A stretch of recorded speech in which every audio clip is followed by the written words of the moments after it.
The ravenwing Dark Talon is the most powerful weapon afforded to the ravenwing. Equipped with arcane weaponry that is of extreme devastating potential, there are few things as fearsome in the skies of 40k as the ravenwing Dark Talon. Hello everybody, I'm Spoons Rattling, and today we are covering the ravenwing Dark Talon. Comes in at 210 points, so very pricey. It has the 20-inch plus movement of a flyer, toughness 8, a 3 plus save, a 5 plus invulnerable, and 11 wounds. Leadership 6 plus, and of course OC 0 as it can't contest objectives. In terms of its stat line there, it is extremely fragile. It will die to any sort of competent firepower, and its low toughness means it's really only resilient small arms. In terms of ranged weapons, it has 2 hurricane bolters, which are good anti-horde. They are rapid fire 6, twin-linked. Both of them are. It has 6 attack space, they hit on 3s, 24-inch range, strength 4, AP 0, and damage 1. So quite a devastating flurry of fire if you can get into rapid fire range. And then, of course, the main event is the Rift Cannon, which is blast and devastating wounds at 18-inch range, so very close range. D3 plus 1 shots that hit on 3s at strength 16, AP 4, and damage 3. This is a very scary profile for numerous reasons. It wounds everything efficiently, its high AP means you can't rely on saves, and cover won't be as effective. And also, its damage 3 means it's very good at just punching through things and not having to worry about rolling low on a low damage to front, though also means it can't spike as high. Overall, it is a very effective weapon against both infantry and tanks, though it will struggle a little bit against sort of mid-sized units like 5-man units of Terminators, where it won't be getting much blast. In terms of melee weapons, it has the pathetic close combat weapon with 3 attacks that hit on 4s at strength 6, AP 0, and damage 1. This thing is not supposed to be in melee. If it is, something has gone terribly wrong, and this thing will certainly be dead in seconds. In terms of abilities, it has Deadly D3, so when it dies it can explode for a little bit of damage. It has Hover, so started in Hover because obviously. And then Stasis Bomb, which is once per battle, you select one enemy unit this model moved over, roll a d6. On a 1 to 3, that unit cannot fall back or advance. On a 4 to 6, it must remain stationary.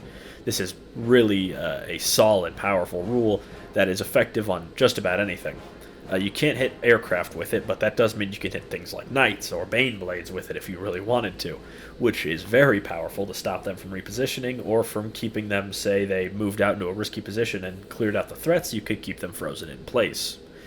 Now, in terms of flyers, the Ravenwing Dark Talon is certainly much better than most of them. Its Rift Cannon is genuinely threatening, and the Hurricane Bolters are useful enough for killing infantry. But it does have the problem of being a flyer that's 210 points. This means that it is, hilariously fragile. Any sort of plasma guns or melta-guns aimed at this thing will annihilate it, and if a las cannon points at it, this thing will essentially turn into dust. It really is just extremely fragile, and it lacks any durability buffs past its 5 plus invulnerable save, which is nice to have, but it isn't going to save it, especially when it comes to medium to low AP things. Another weapon that will be extremely effective against this is autocannons. If you get targeted by, say, Predator Destructor with its autocannons and las cannons, kiss this thing goodbye. It is certainly dying. Its Rift Cannon, while it is very effective, is very close range, which means this thing is likely going to fly in, hurt something, and then die, which isn't the end of the world. Units can be good like that, but this thing costs a lot of points to be doing that. I'd say its overall damage output is pretty average for its points cost. For 210 points, you could get a Predator Destructor, you could get a lot of Hellblasters, or Hellblasters plus a character. And another problem is sort of its, again, as I've mentioned, it's overcosted, though there's reason for that as its ability is super powerful. Being able to move over something and possibly deny it movement could catch something out in a position where it really doesn't want to be and normally could escape from, but it can't as it has to remain stationary, and it can also mean that it's very hard for slower things to get into combat or for fast things to use their good movement. This is of course a very good rule, anyone can see that, but is it worth 210 points? I would say no. Again, Hellblasters you can get for this cost. You can get almost a squad of Deathwing Knights. You can get some Inner Circle companions and a character. It's just tough, really. It's better by a flyer standards, but that doesn't mean it's very good.